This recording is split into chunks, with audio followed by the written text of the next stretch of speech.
Aquel mismo día, dos discípulos se dirigían a un pueblecito llamado Emaús, que está a unos 12 kilómetros de Jerusalén, e iban conversando sobre todo lo que había ocurrido. Mientras conversaban y discutían, Jesús en persona se les acercó y se puso a caminar con ellos, pero algo impedía que sus ojos lo reconocieran. Él les dijo: ¿De qué van discutiendo por el camino? Se detuvieron y parecían muy desanimados. Uno de ellos, llamado Cleofás, le contestó: ¿Cómo? ¿Eres tú el único peregrino en Jerusalén que no está enterado de lo que ha pasado aquí en estos días? ¿Qué pasó?, les preguntó. Le contestaron: todo el asunto de Jesús, el Nazareno. Era un profeta poderoso en obras y palabras, reconocido por Dios y por todo el pueblo. Pero nuestros sumos sacerdotes y nuestros jefes renegaron de él, lo hicieron condenar a muerte y lo han clavado en la cruz. Nosotros pensábamos que él sería el que iba a libertar a Israel. Sea lo que sea, ya van 2 días desde que sucedieron estas cosas. En realidad, algunas mujeres de nuestro grupo nos han inquietado, pues fueron muy temprano al sepulcro y al no hallar su cuerpo, volvieron hablando de una aparición de ángeles que decían que estaba vivo. Algunos de los nuestros fueron al sepulcro y hallaron todo tal como habían dicho las mujeres, pero a él no lo vieron. Entonces él les dijo: qué poco entienden ustedes y qué lentos son sus corazones para creer todo lo que anunciaron los profetas. ¿No tenía que ser así y que el Mesías padeciera para entrar en su gloria? Y les interpretó lo que se decía de él en todas las Escrituras, comenzando por Moisés y siguiendo por los profetas. Esta lectura ha sido tomada del Evangelio según San Lucas en el capítulo 24, Palabra de Dios. Te alabamos, Señor. ¿Qué les explicó el Señor Jesús a estos 2 discípulos, del que solamente uno conocemos el nombre? Se llamaba Cleofás. El otro, la otra, no sabemos el nombre, no sabemos quién era. Pero estoy seguro que podemos ser tú o yo, cualquiera de nosotros. ¿Qué les explicó el Señor Jesús en el camino de Emaús, que hizo que comprendieran en su tristeza y en su desesperación lo que hablaba la Escritura acerca de él y cómo tenía que cumplirse las profecías? ¿Qué nos puede explicar el Señor en este camino de la Cuaresma, a nosotros en este tiempo de prueba y de desesperación, de intranquilidad? ¿No sabes, Señor, lo que ha sucedido en estos días? ¿Eres el único que no conoce lo que nos está pasando? El Señor nos dirá otra vez, lentos de corazón para comprender lo que dicen las Escrituras. Le vamos a pedir en esta reflexión pequeña que vamos a sostener en este momento, que Él, como los discípulos de Emaús, nos explique en esta clase misteriosa que Él les dio, en esta clase sublime de esperanza, que Él les supo explicar lo que sobre Él hablaban las Escrituras, que también a nosotros, ya a las vísperas de Semana Santa, a las vísperas de celebrar este triduo pascual de manera tan especial, comenzando ya en Domingo de Ramos, que el Señor nos ayude a reflexionar y que su Espíritu Santo descienda sobre nosotros para levantarnos del ánimo y para comprender lo que de Él dicen las Escrituras. Les saludamos desde aquí, Houston, los hermanos del grupo de oración Tierra Buena, que como todos los viernes estamos reunidos a través de los medios en esta ocasión para meditar sobre la palabra del Señor. Muy propicio en este día viernes, viernes de dolores, tenemos a nuestra Madre Dolorosa detrás de nosotros, siempre mirándonos, siempre cubriéndonos con su manto. Hoy que miramos el misterio de cómo su corazón fue atravesado por el dolor, vamos a ponernos en presencia del Señor, pidiendo que su Espíritu Santo ilumine nuestro entendimiento, ilumine nuestros corazones, nos haga caminar en fe, en luz, en esperanza, ya en estos últimos días de Cuaresma, caminando hacia el tiempo de la Pascua. Que el Espíritu Santo se derrame sobre toda la iglesia y sobre todas las personas, las que estamos aquí y las que están lejos, para que el Señor nos cubra con su sangre preciosa, como fue en la primera Pascua en el tiempo de Israel. Y a nuestra Virgen Santísima le vamos a elevar esta oración, pidiendo que nos ampare y nos proteja. Dios te salve María, llena eres de gracia, el Señor es contigo.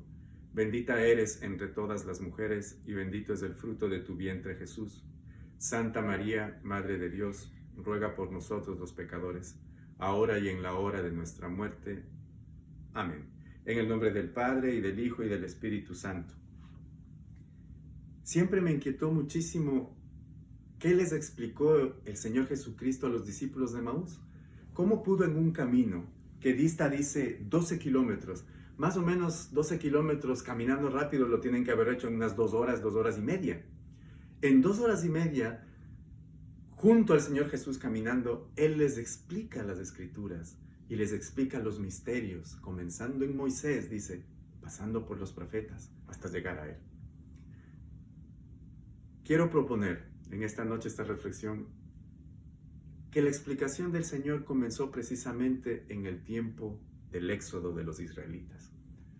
El Señor tiene que haberles mostrado a los discípulos de Emaús que tiempo atrás, con Moisés, el Señor habló al pueblo de Israel, que estaba sufriendo esclavitud, que estaba sufriendo en Egipto durante ya más de 400 años.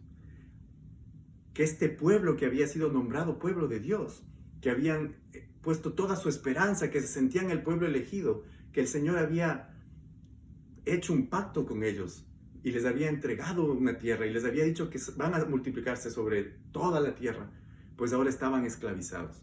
Y el Señor, después de 400 años, escucha su clamor. Dice la Sagrada Escritura en el libro del Éxodo, en el capítulo 12, y ahí es donde vamos a comenzar nuestra reflexión, que el Señor Dios decide que es tiempo de liberar al pueblo de Israel. Y para suavizar el camino, para forzar al faraón y a los egipcios, envía sobre la tierra de Egipto las plagas, las famosas plagas de Israel. Una tras otra las plagas fueron mermando la resistencia del faraón, pero el faraón se resistía todavía a dejarlo salir. Finalmente, el Señor le anuncia a Moisés la última y definitiva plaga.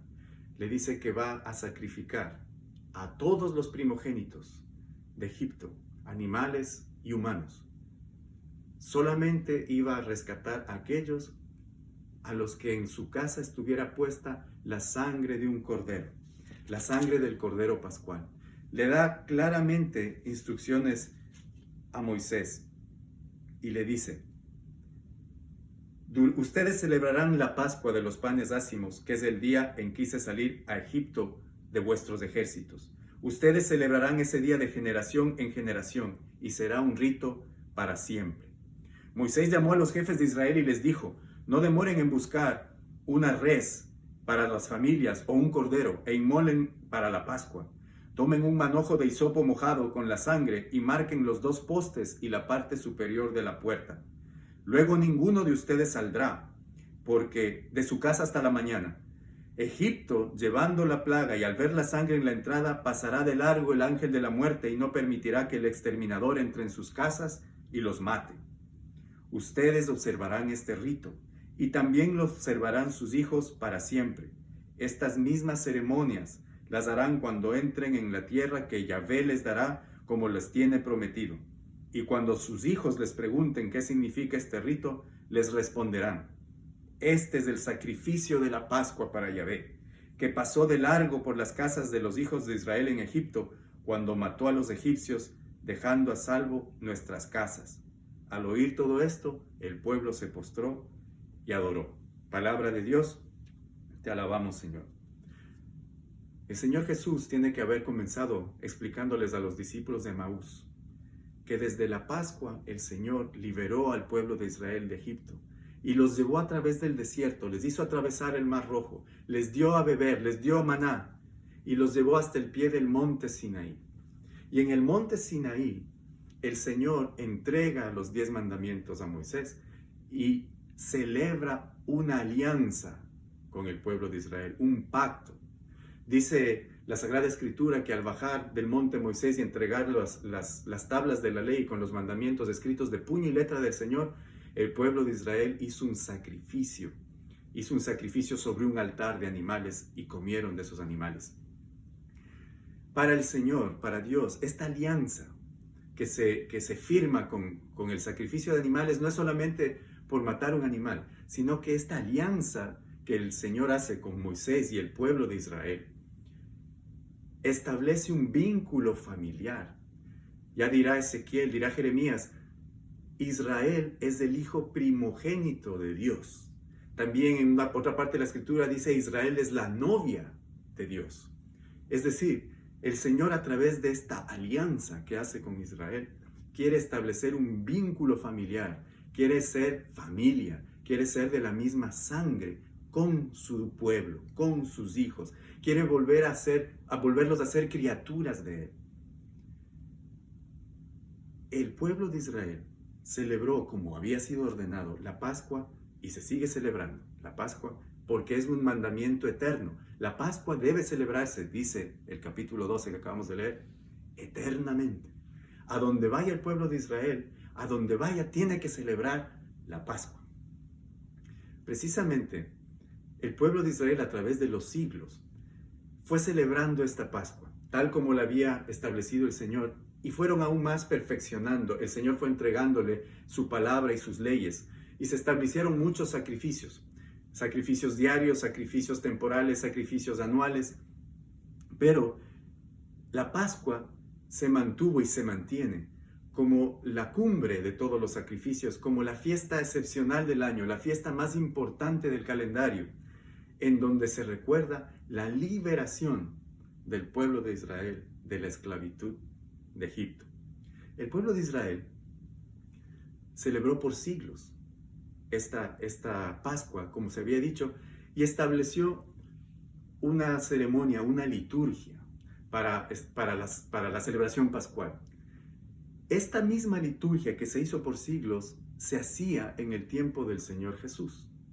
Nuestro Señor Jesucristo, nacido en una familia hebrea, judía, celebraba la Pascua y la debe haber celebrado desde su cumpleaños número 12, donde los varones entran oficialmente a celebrar la Pascua. Es decir, que él celebró con su padre adoptivo, nuestro Santísimo San José, y nuestra madre, celebraba la Pascua. Él sabía cómo celebrarla. Y dice la Escritura que esperó con mucha ansiedad celebrar la Pascua con sus discípulos en el año en que había llegado su hora, en que debía cumplir su misión. Vamos a hacer un repaso de cómo el Señor Jesús celebró esta Pascua judía y cómo, una vez resucitado, les explica a los discípulos de Emaús y nos quiere explicar a nosotros cómo la Pascua, que en el Antiguo Testamento era una imagen, un símbolo, una sombra, una prefigura de lo que ahora celebramos, la nueva alianza del nuevo pueblo de Israel, la iglesia, en la Eucaristía, en la tierra y en el cielo.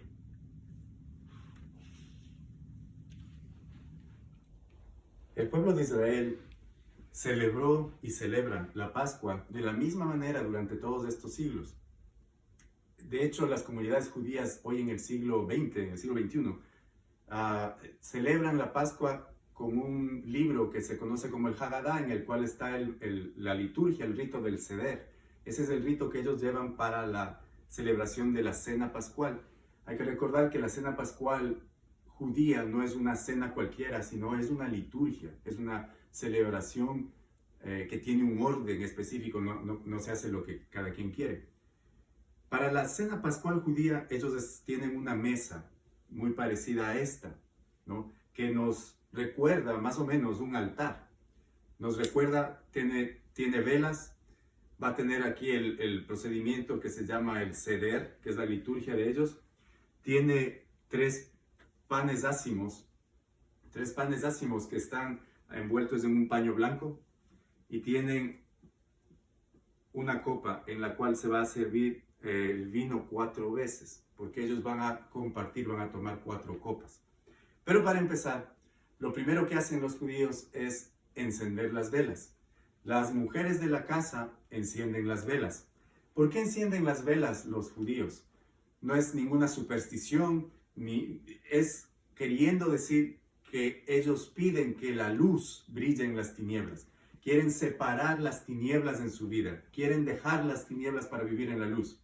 De igual manera, nosotros cuando prendemos velas en nuestras celebraciones litúrgicas, pedimos que la luz del Señor ilumine nuestras vidas. O cuando nosotros prendemos una vela a un santo, no estamos adorando al santo, sino que estamos pidiéndole al Señor que así como ese santo supo separar las tinieblas de la luz en su vida, así sea ejemplo para nosotros para hacer lo mismo. Una vez que se han prendido las velas, la persona que está llevando adelante la celebración, que por lo general es el más anciano, el más sabio de la casa, toma la primera copa, que se llama la copa del Kiddush, o la copa de la alabanza. Hace una bendición y pasa unas hierbas amargas, recordando la esclavitud en Egipto, para que todos los que están ahí sientan como propia el sufrimiento que tenían los israelitas al estar esclavos en Egipto. No es solamente recordar, es volver a vivir ese sufrimiento en Egipto. Entonces, una vez hecha la bendición, la oración del Kadush, de la alabanza, llena la copa, toma la copa y la pasa para que beban todos los demás. Esa es la primera copa que se toma durante la celebración de la Pascua judía, y aún hoy en todas las comunidades judías del mundo se celebra de la misma manera. Esta es la manera en que el Señor Jesús celebró la Pascua con sus discípulos el día del Jueves Santo, durante la Pascua del año 33 de nuestra era. Una vez que se ha tomado la primera copa, la persona que está presidiendo la celebración, el más anciano, el más viejo, le pregunta, ¿no? Hace una pregunta. Y le dice el más joven, le pregunta al más viejo. ¿Y por qué esta noche es diferente a las demás? Y entonces el anciano que está llevando a cabo la celebración lee el capítulo completo del Éxodo, capítulo 12, en donde se lee cómo el Señor liberó a Israel de Egipto con poder y con gloria. Y entonces se lee y se canta el Salmo 113. El Salmo 113 lo cantan y es llamado la pequeña aleluya, la aleluya menor, que se canta durante la segunda copa.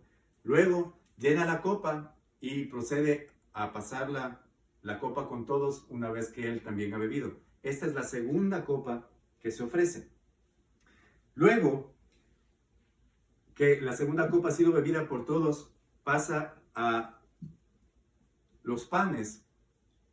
Lo primero que hace, él tiene 3 panes, que por supuesto a nosotros nos recuerda la Santísima Trinidad, y él toma el pan, el del medio, toma el pan del medio y lo pone dentro del paño blanco, lo dobla cuidadosamente y procede a esconderlo en alguna parte de la casa. Lo esconde para luego hacer algo que veremos inmediatamente, y luego toma el primer pan,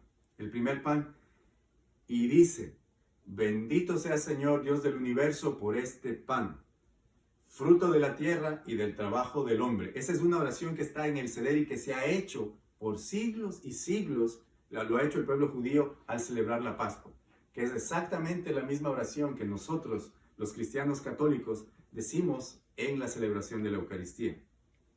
Una vez que ha bendecido el pan, pasan a otra mesa diferente a esta, porque esta es la mesa litúrgica donde tienen toda la comida, donde está el cordero pascual, donde están los alimentos que van a servirse. Y una vez que comen allá, que allá es donde, de paso, allá es donde Judas traiciona al Señor, no es en esta mesa. Cuando están comiendo, dice la Sagrada Escritura, cuando están metiendo los dos en el mismo plato, en la salsa, están metiendo el bocado, es que Judas sale de la celebración de la Pascua y se va en la oscuridad de la noche a cometer la traición que había sido ya designada desde siempre. Una vez que han terminado de comer en esa mesa, vuelven. Y al volver acá, todos buscan el pan escondido. El nombre de este pan escondido se llama el ajicomen. Este pan escondido es buscado por todos los que están celebrando la Pascua. Y aquel que lo encuentra recibe un premio, un buen premio, dependiendo de la capacidad económica de la familia. Y mire, el segundo pan, ¿no? Para nosotros representa, no para los judíos, sino para nosotros representa a los católicos, representa al Señor Jesucristo.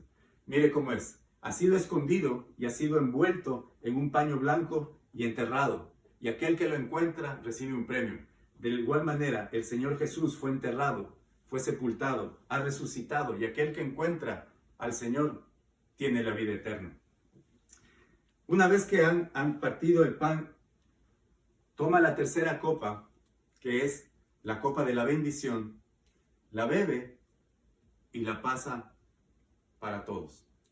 Luego siguen con el ritual, cantan los salmos 114, 115, 116, 117 y 118. Este es lo que se conoce como el gran aleluya.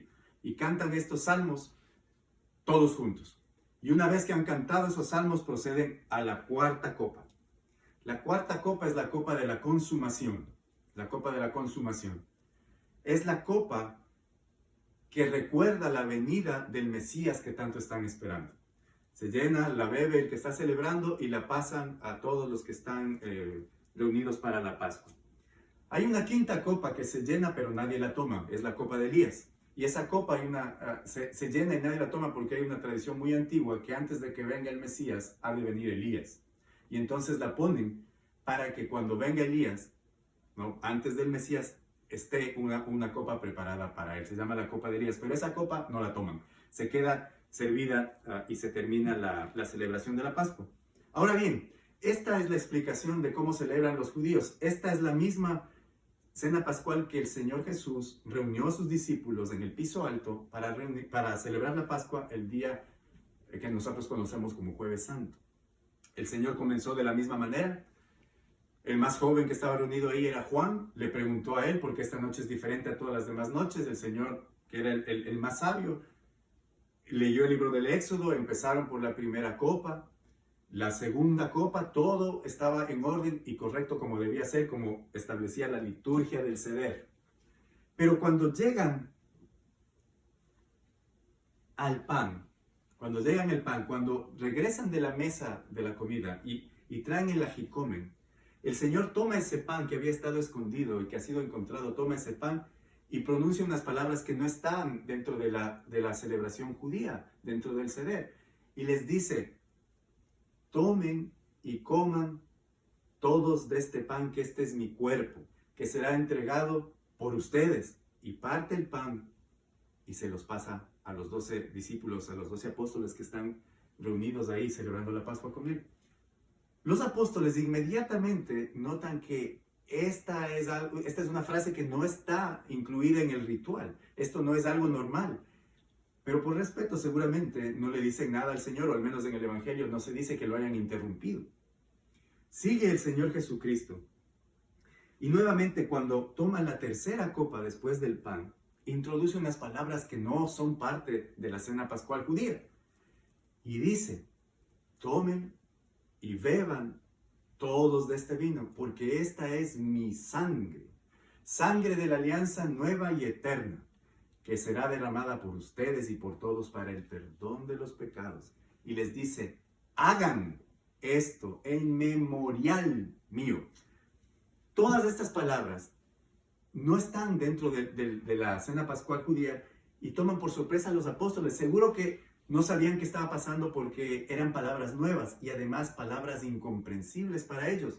Les estaba diciendo: este es mi cuerpo, cómanlo. Y les dice: esta es mi sangre, bébanla. Los apóstoles en ese momento no deben haber comprendido nada. Pero es precisamente después que entenderán lo que significaban estas palabras del Señor. Pero una vez que dice esto, pasa la copa, la tercera copa, según dice el Evangelio, según San Marcos y San Mateo, después de cantar el himno, que los historiadores pues interpretan que es los salmos que habíamos dicho, 114, 115, 116, 117 y 118, en lugar de ir a la cuarta copa, que es la copa de la consumación, el Señor se levanta y les dice: vámonos al huerto de Getsemaní. Y se van al huerto de Getsemaní dejando interrumpida la cena. Y la cuarta copa era sumamente importante, es sumamente importante porque es la copa de la consumación. Si no se toma esa copa, no se ha completado la Pascua de este año, no se ha renovado la alianza. Es decir, la ceremonia pascual, lo más importante de la fe de los judíos, no ha sido completado, estaba quedando incompleta. Y el Señor, sabiendo muy bien cómo es la ceremonia, porque Él lo había celebrado durante mucho tiempo, muchos años, la deja en suspenso y deja la cuarta copa sin tomar y sale hacia el huerto de Getsemaní. Dice la Escritura que al llegar al huerto de Getsemaní, el Señor se pone a orar, pone su rostro en la tierra y sufre angustia de muerte, dice la palabra de Dios. Sufre angustia de muerte a tal punto de sudar sangre. Y le pide al Señor en oración a su Padre y le dice: Padre, si es tu voluntad, que pase de mí esta copa. Hace esta oración 3 veces. Que pase de mí esta copa. ¿A qué copa se está refiriendo? ¿A qué copa es la que tiene que pasar? ¿Qué copa es la que le pide a Dios no tomar? Tenemos que recordar que la cuarta copa se quedó sin tomar, la de la consumación, la de la redención, la de la alianza. Pero dice la Escritura que el Señor Jesucristo dice: pero que no se haga mi voluntad, sino la tuya. Y en ese momento deja de sufrir, deja de luchar y se entrega a la voluntad de su Padre. Se me escapaba que cuando tomó la tercera copa el Señor, según el Evangelio, les dice a los apóstoles que no va a tomar del fruto de la vid hasta que no esté en el reino de su Padre. Les dice que no tomará de la fruta de la vid hasta que no esté en el reino de su Padre. Toma la tercera copa, pero sale sin tomar la cuarta. Dice la Sagrada Escritura que al Señor lo apresan ahí mismo en el huerto de Getsemaní, lo llevan a juicio, un juicio falso, un juicio lleno de testigos truqueados, un juicio injusto, donde al único justo se lo condena por penas que no ha cometido, por cargos inventados, por un juicio malévolo. Dice la Sagrada Escritura que al Señor lo llevan ante Caifás. Y Caifás es el sumo sacerdote de Israel. El sumo sacerdote, su única función, o sea, su función máxima, era preparar el camino para el Mesías. El sumo sacerdote de Israel era aquel, su misión, aparte de celebrar la liturgia en nombre de todo el pueblo de Israel, su misión era preparar el camino, reconocer cuando llegue el Mesías. Y entonces en este momento cúspide de la narrativa de la pasión de nuestro Señor, el Señor se encuentra frente a Caifás. Y Caifás falla en su misión, falla terriblemente. Y no reconoce al Mesías. O tal vez lo reconoce y no quiere aceptar lo que es aún peor. Y le pregunta, sabiendo que el Señor, al ponerlo bajo juramento, no puede decir otra cosa, le pregunta, en el nombre del Altísimo, te pregunto, le pregunta al Señor, ¿eres tú el Hijo de Dios? Y el Señor le contesta, tú lo has dicho, yo soy. Desde ese momento no necesitaron más testigos, dice la Sagrada Escritura, que lo condenaron y decidieron que había que matarlo. Pero, puesto que los israelitas estaban bajo el dominio del Imperio Romano, no tenían autoridad para matar a ninguno de sus presos, de sus detenidos. Por lo tanto, le llevan ante el procurador, ante Poncio Pilatos. Los llevan ante Poncio Pilatos. Y es entonces que el Señor habla de su reino más que en ningún otro momento durante todo el Evangelio. Pilatos, que había conversado con su esposa, que había tenido unos sueños, le pide a su esposa que suelte a este detenido, que suelte a Jesús. Y Pilatos tiene eso en el corazón. Todo el tiempo Pilatos trata de buscar la manera de soltarlo, pero es cobarde. Es cobarde. Y cuando tiene que enfrentarse a la verdad, no puede hacerlo. Le pregunta al Señor, ¿eres tú un rey? Y nuestro Señor Jesús le dice, mi reino no es de este mundo. Pilatos le dice, entonces eres rey. Y el Señor le dice, lo soy. El Señor se declara rey. Luego le pregunta, le dice el Señor, todos los que siguen la verdad me siguen. Y Pilato le pregunta, ¿qué es la verdad? ¿Qué es la verdad? Y lo manda a latigar. Dice la Sagrada Escritura que lo manda a latigar. Y entonces encontramos otro pasaje que nos revela otro misterio. Dice la Sagrada Escritura que los soldados se reparten su túnica a las suertes, porque era una túnica de una sola costura, que no tenía costura, de una sola pieza.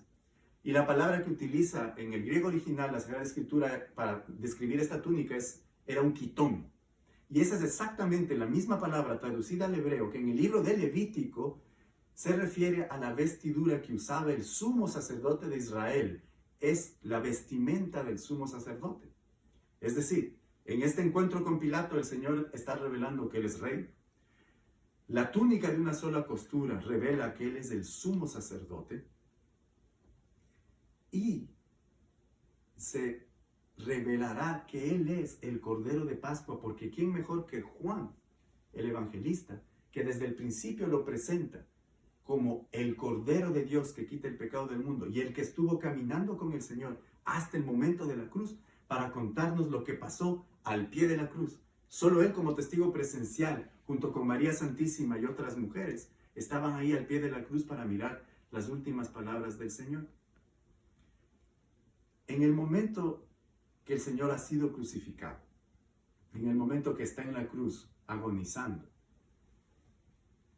dice la Sagrada Escritura que dice las palabras, tengo sed, tengo sed. No hay que engañarnos pensando que el Señor en ese momento apenas tiene sed. El Señor había sentido sed durante todo el camino al Gólgota, durante todo el Calvario. Él había sentido sed desde hace rato. Ahora estas palabras son precisamente pensadas y el Señor en el momento de agonía, cuando está midiendo hasta la última gota de su sangre y de sus fuerzas, habla y dice, tengo sed, cuando está crucificado. Los científicos saben que las personas crucificadas no mueren desangradas. De hecho, el Señor perdió más sangre cuando lo estaban latigando y en todo el camino hacia la cruz. Tampoco mueren del dolor. El dolor de alguna manera se puede manejar. Dicen los científicos que la persona crucificada muere por asfixia lenta, porque no puede respirar. Puesto que está crucificado y sus piernas no pueden sostenerle, todos los músculos de la caja torácica empiezan a colapsar y el diafragma empieza a colapsar y los pulmones empiezan a llenar de líquidos corporales y poco a poco empieza a no poder respirar. Y la única manera de poder respirar es elevando un poco el cuerpo con las piernas. Pero las piernas están sujetas a un clavo en los pies y es sumamente doloroso. Por lo tanto, respirar es una tarea sumamente dolorosa. Y el Señor en ese momento busca aliento y dice, tengo sed. Los 4 evangelios nos citan que uno de los soldados, tomando una esponja, la empapó en vinagre y se la puso en la boca. Pero solamente Juan nos indica que el Señor la tomó. La tomó. Ahora, el Señor había dicho que no iba a tomar del fruto de la vid hasta que no esté en el reino de su Padre. Antes, en el capítulo 1 de Juan, el Señor había dicho que cuando Él sea elevado, entonces atraerá a todos los hombres hacia sí en el reino de su Padre. Es en este momento que está en la cruz, cuando el Señor está en la perfecta voluntad de Dios y en la perfecta misericordia del Padre, y entonces está en el reino de su Padre. Toma entonces la 4ª copa que había quedado suspendida allá en el piso alto, la cena de Pascua que se había extendido, que se ha extendido hasta el mismísimo Calvario. Es en este momento, en la cruz, cuando levantan esa esponja, que el Señor toma la copa de la consumación y precisamente dice estas palabras: todo se ha consumado. ¿Qué se ha consumado? La cena de Pascua. La cena de Pascua, en este momento el Señor ha traído la cena de Pascua hasta el sacrificio del Calvario y ha extendido el sacrificio del Calvario desde la cena de Pascua, porque si recordamos, el Señor en la cena había dicho, partiendo el pan, este es mi cuerpo. Y luego había dicho, esta es mi sangre. Cuando uno separa el cuerpo de la sangre, implica muerte. Si uno separa el cuerpo de la sangre, implica muerte. Es decir, el Señor, desde el piso alto, ya había empezado su sacrificio, ya se había entregado al Calvario como víctima. Dice la Sagrada Escritura que para acelerar la muerte de los 3 crucificados, porque ya llegaba la hora en que empezaba el sábado, los romanos rompieron las piernas de los otros 2 ladrones para que no puedan respirar más. Como decíamos, ellos se levantaban en sus piernas. Para que ya no puedan respirar, les rompen las piernas y caen. Cuando le van a romper las piernas al Señor, el Señor ya había muerto. Y entonces el soldado clava una lanza en el costado del que brota sangre y agua. Pero no le rompen las piernas, porque el Señor es el Cordero. Y en el Éxodo, en el libro del Éxodo, se había indicado ya que al Cordero no se le debía romper ni un solo hueso. Mientras todo esto pasaba, mientras el Cordero de Dios era entregado por nuestros pecados, todo el pueblo judío estaba llegando a Jerusalén con sus corderos de Pascua para ser sacrificados. A la misma hora que el Cordero de Dios es sacrificado como hijo primogénito y como cordero al mismo tiempo, todos los corderos están siendo sacrificados en la Pascua judía en Jerusalén. Lo que había comenzado en el piso alto termina en la cruz. Y lo que está en la cruz empezó en el piso alto. La última cena y el Calvario son uno y el mismo evento. Son uno y el mismo sacrificio. Son uno y la misma celebración. Las 2 cosas son lo mismo. No hay separación, no hay división. El uno es el otro. No se sabe dónde empieza, no se sabe dónde termina. La cena pascual, la celebración de la Pascua y el sacrificio de la cruz son uno y el mismo. Ahora, el Señor Jesús dice, todo se ha consumado. Pero para nosotros falta algo que hacer.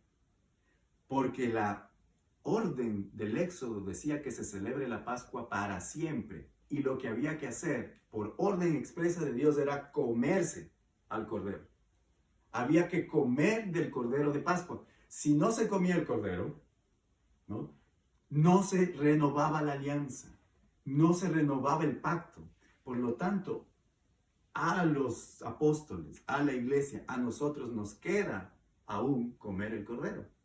Los apóstoles comprendieron esto, recordando las palabras del Señor que están explicadas en San Juan en el capítulo 6, en el versículo 52 y los que siguen.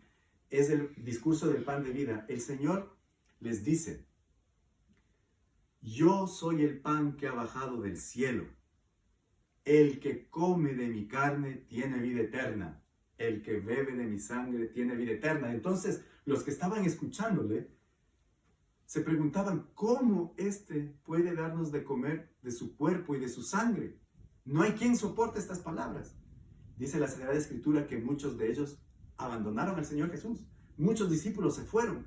Y entonces nuestro Señor Jesús se dirige a los apóstoles. Y en lugar de decirles, no, lo que acabo de decir solamente es simbólico. ¿Se acuerdan como la palabra del sembrador? Bueno, el sembrador es el Señor, las semillas, la palabra. En lugar de explicarles, se los enfatiza y dice, tienen que comerme. Dice la traducción, el texto original en griego, que cambia el verbo. Y dice, tienen que masticarme con rabia, no triturarme con sus dientes. Dice, tienen que comer, porque mi carne es verdadera comida y mi sangre es verdadera bebida. No les dice, es simbólico. Y luego les dice, también ustedes se van a ir, como diciendo, esto es crucial. Aquí es donde se separan los verdaderos discípulos. Dice que San Pedro toma la palabra y le dice, Señor, si tú lo dices, te creemos, tú tienes palabras de vida eterna. Estoy seguro que no entendieron nada en ese momento, pero ahora, después de la cruz, los apóstoles empiezan a recordar las palabras. Mi carne es verdadera comida, mi sangre es verdadera bebida. Y en la última cena, en la cena pascual, dando gracias, que la palabra en griego para dar gracias es eucaristos, de donde sacamos nuestra palabra eucaristía, que es acción de gracias. El Señor les da una orden y les dice, hagan esto, hagan. Por lo tanto, los apóstoles se dan cuenta que lo que ha establecido el Señor es una orden de comer su cuerpo y beber su sangre. Pero la historia no termina en la cruz. Dice la Sagrada Escritura que el Señor es llevado a un sepulcro nuevo, sin usar. Y al tercer día, ¿no? La noche, a la madrugada del sábado, las mujeres se acercan para ponerle los aceites, a la madrugada del domingo se acercan a ponerle los aceites y encuentran la piedra removida. El Señor ya no está. El Señor ha resucitado. Y un ángel les dice, no busquen al vivo entre los muertos. Aquel que estaba en la tumba no está más, ha resucitado. ¿Qué es lo que significa esto para nosotros? Tenemos que irnos hasta el libro de Hebreos, al capítulo 9, y hacer una similitud con un rito que está descrito con mucho detalle en el libro del Deuteronomio. ¿Qué dice en Hebreos 9? Dice, la primera alianza tenía una liturgia y un santuario como los hay en este mundo. Se refería a la alianza de Moisés con el pueblo de Israel, al santuario, al templo de Jerusalén. Dice, el primer recinto fue destinado para el candelabro y la mesa con los panes ofrecidos. A este lugar se llama el lugar santo. A continuación, detrás de la segunda cortina hay otro recinto llamado el lugar santísimo, donde está el altar de oro de los perfumes y el arca de la alianza enteramente cubierta de oro. El arca contenía un vaso de oro con el maná, la vara de Aarón, que había florecido, y las tablas de la ley. Por encima del arca están los querubines de la gloria, cubriendo con sus alas el lugar del perdón. Todo esto es un símbolo para el tiempo presente. Las ofrendas y sacrificios que se presentan a Dios no pueden llevar a la perfección interior a quienes los ofrecen. Dice, Cristo, en cambio, vino como el sumo sacerdote que nos consigue los nuevos dones de Dios y entró en un santuario más noble y más perfecto, no hecho por los hombres, es decir, no es algo creado. Y no fue la sangre de chivos o de novillos la que le abrió el santuario, sino su propia sangre, cuando consiguió de una vez por todas la liberación definitiva. Pues ni la sangre de chivos y toros, ni la ceniza de ternera con la que se rocía a los que tienen alguna culpa, les dan la santidad y pureza extrema. Por eso, Cristo es el mediador del Nuevo Testamento, de la nueva alianza. Por su muerte fueron redimidas las faltas cometidas bajo el régimen de la primera alianza. Y así la promesa de Dios se cumple para la herencia eterna. Palabra de Dios, te alabamos, Señor. En el libro del Deuteronomio se relata el rito del Yom Kippur, que es el día de la expiación de los judíos.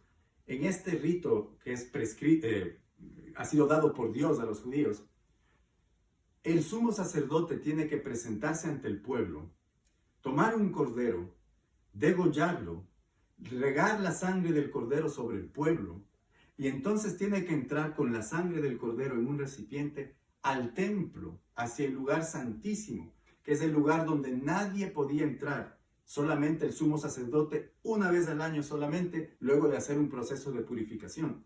Porque el templo de Jerusalén tenía varias secciones, ¿no? El atrio de los gentiles, el patio más grande donde podía entrar cualquier persona. Luego, después de la puerta hermosa, estaba el patio donde solamente entraban israelitas. Luego, solamente israelitas varones. Luego, solamente sacerdotes.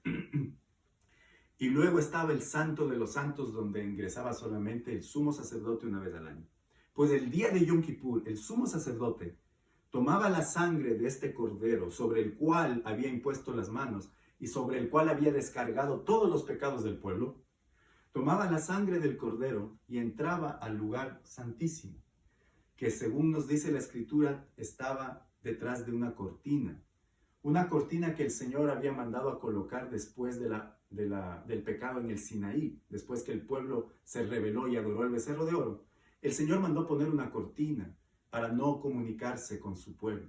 Pues el sumo sacerdote entraba detrás de esta cortina y con la sangre del cordero que había sido sacrificado por los pecados del pueblo, rociaba el arca de la alianza, la tapa del arca que se conoce como el propiciatorio, regaba la sangre del cordero sobre el arca de la alianza, representando que esta sangre cubría, propiciaba, ocultaba los pecados que había cometido el pueblo de Israel que estaba fuera de los ojos de las tablas de la ley de Dios que estaba dentro del arca de la alianza. Era un símbolo de propiciación, de mediación. El sacerdote mediaba entre Dios y el pueblo. El tiempo que duraba este sacrificio de propiciación, este sacrificio de mediación dependía del sacerdote. Si el sacerdote pasaba dentro del Santo de los Santos durante media hora y salía, pues el sacrificio duraba media hora. Si entraba durante 3 horas y salía, el sacrificio duraba 3 horas, o lo que él quería estar adentro. Mientras tanto, el pueblo afuera estaba de rodillas, rogando por el perdón de los pecados. Cuando salía finalmente el sumo sacerdote, sonaba el chofar, el cuerno, y entonces la alianza había sido renovada y los pecados del pueblo simbólicamente habían sido perdonados. Dice Hebreos 9 que el Señor Jesús sube y lleva ahora este sacrificio de Israel, que era en el templo de Jerusalén, sube al cielo el sacrificio, sube al cielo la liturgia, y el Señor entra en presencia de Dios, el Santo de los Santos, ya no con sangre de un cordero, sino con su propia sangre. Es por eso que el Señor conserva las heridas de los clavos y los pies, para mostrárselos a Dios, porque Él está eternamente en el Santo de los Santos, resucitado, glorioso, mediando por nosotros. Por eso, dice San Pablo, solamente hay un mediador en la carta a Timoteo, un mediador entre Dios y los hombres, Jesucristo, porque Él es el mediador que está ahí, en el Santo de los Santos, propiciando, mediando con su sangre, no con la sangre de un cordero, con su sangre ante Dios por nosotros.